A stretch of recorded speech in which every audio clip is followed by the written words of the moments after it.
What is fate? What is destiny? For centuries, people across the world have debated these questions. Every generation has tried to understand whether our lives are guided by destiny or shaped by the choices we make. I don't know the answer, but I do know this. Sometimes, life quietly takes us down a path we never intended to walk. Hi, I'm Vinod Bhaskar. I never dreamt of becoming an author. In 2017, during one of the most difficult phases of my life, I was trying to escape from an intense grief that was consuming me from within. Somewhere during that journey, I began to write. Those pages eventually became a novel called Chitrangadan. It was never written to impress anyone. It was never written with the intention of becoming the bestseller. It was simply written because at that point of time, that is the only way I knew to move forward. Years have passed since then. The words remained, the characters remained, the temple remained. And somewhere deep within me, there remained a quiet desire that one day this story should be experienced, not merely read. That thought eventually became Chithrangadan Voiced. The intent is much simpler. I narrate, you discover, you walk beside the story, you decide what it means. If somewhere along this journey, a character reminds you of someone you once knew, if an old temple takes you back to a forgotten memory, if a moment makes you think, pause, or even question your own beliefs, then the story has found its place, not only on this channel, but within you as well. As you prepare to begin this experience, you have already given me something precious, your time. For that, I thank you. I cannot promise that this journey will be the kind of experience you are expecting. But I do hope that when the story ends, you carry with you a few memories, a few conversations, a few silences that stay with you long after this journey is over. If that happens, Chitrangadan would have fulfilled its purpose. So, hook on your headphones. Let us start this journey. Nestled deep within the lush greenery of Devipuram stood the ancient Sri Annapurneshwari temple, a place that had silently watched over the village for nearly 15 centuries.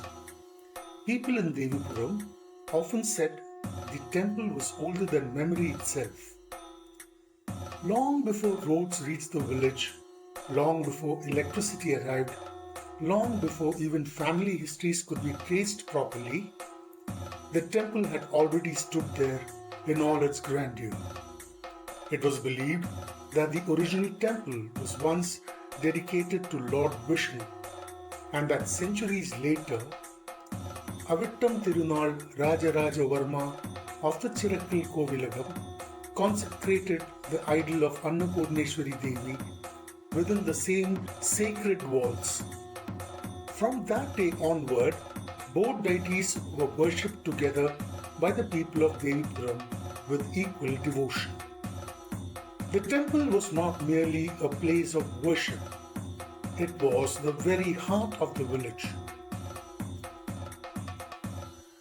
People from every caste, every background, and every faith walked through the premises of the temple with reverence. Even today, the evening lamp in the nearby mosque was said to be lit using the secret flame carried from the temple itself.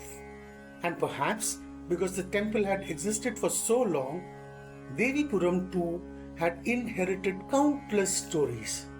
Stories of miracles, beliefs, rituals, myths, and truths that often seem to exist beyond reason itself.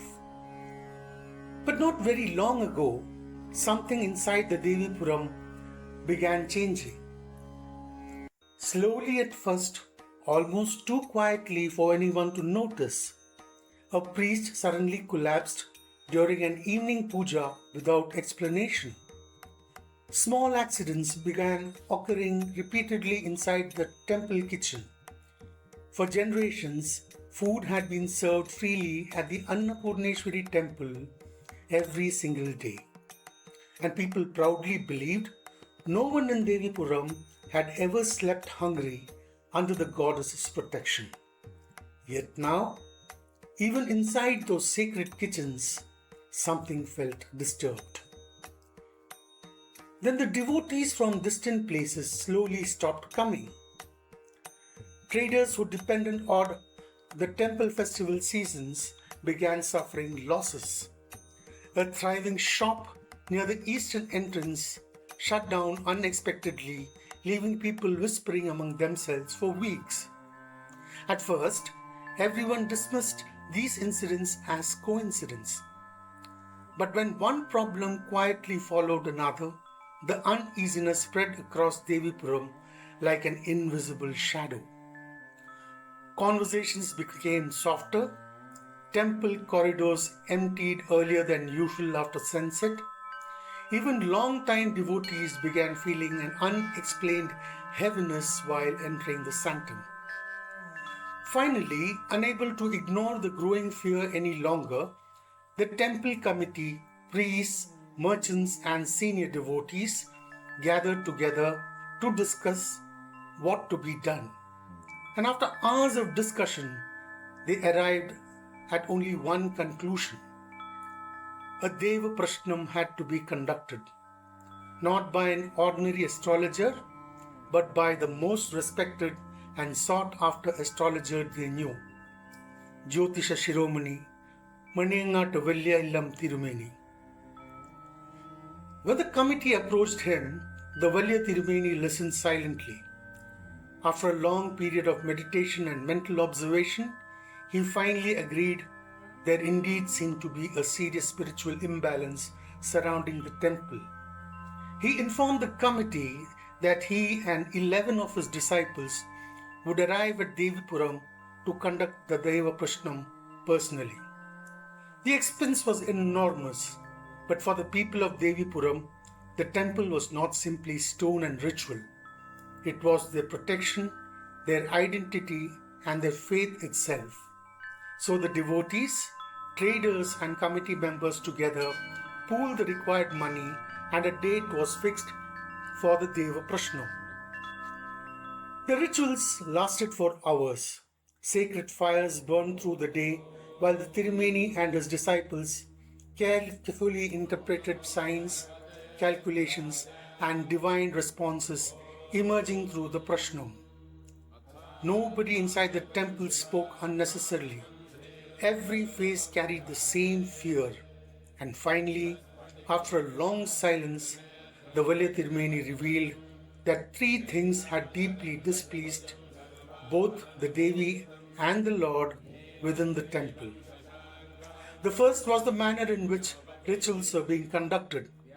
Certain priests had become careless while chanting hymns, and several practices during ritual purity had slowly been compromised over the years. The second was the temple tank, the sacred waters where the deities themselves were believed to bathe and had become polluted through antisocial activities and neglect. According to the Tirumeni, the divine energies within the temple were deeply disturbed because of it. And the third issue was the mural paintings inside the temple walls. The ancient paintings had not been properly restored or maintained for more than 60 years. What was once considered sacred devotional art had now faded into neglect. The Velya Tirumeni warned the committee that all three issues had to be corrected immediately and before the temple festival, which was barely 3 weeks away. The next morning, hundreds of villagers gathered near the temple tank to begin cleaning it. It was a massive task. The tank spread across nearly 2 acres and was dangerously deep in several places. But the people worked tirelessly from sunrise onward, removing years of accumulated impurity from the sacred waters. Inside the temple, meanwhile, the priests conducted a collective apology puja before the deities and vowed to restore discipline and purity in every ritual from that day onward. But while the villagers worked at the tank and the priests focused on the rituals, the temple committee faced their most difficult challenge of all, the mural paintings. The murals had originally been painted nearly 60 years earlier by a person called Nanu Ashan. Though he was still alive, age had reduced him greatly. Now in his late 80s, he lived quietly in a small house provided long ago by the local kottaram near the temple grounds. To survive, he sold small paintings of the Devi to visiting devotees, while old villagers occasionally helped him with whatever little money they could spare. But restoring the murals was no ordinary task. The colors were made using rare herbs and plants collected from deep forests. Every stage of the work involved strict rituals and spiritual discipline. Painting the temple walls was considered sacred devotion itself, not merely art. Still, the committee had no other choice, so Podwal, the temple accountant Pisharadi, and Dinesh, the temple manager, went to meet Nanu Ashan. The old artist listened quietly while they explained everything revealed during the Deva Prashnam. To their surprise, he did not refuse. In fact, Nanu Ashan seemed deeply moved that the temple had thought of him once again after so many years. Though physically weak and visibly frail, he slowly assured them that he would somehow complete the work. But when the committee informed him that only 18 days remained before the annual festival, the old man fell silent. For the first time since they arrived, worry appeared clearly on his face. Still, after a long silence, Nanu Ashan quietly nodded. I will finish it somehow.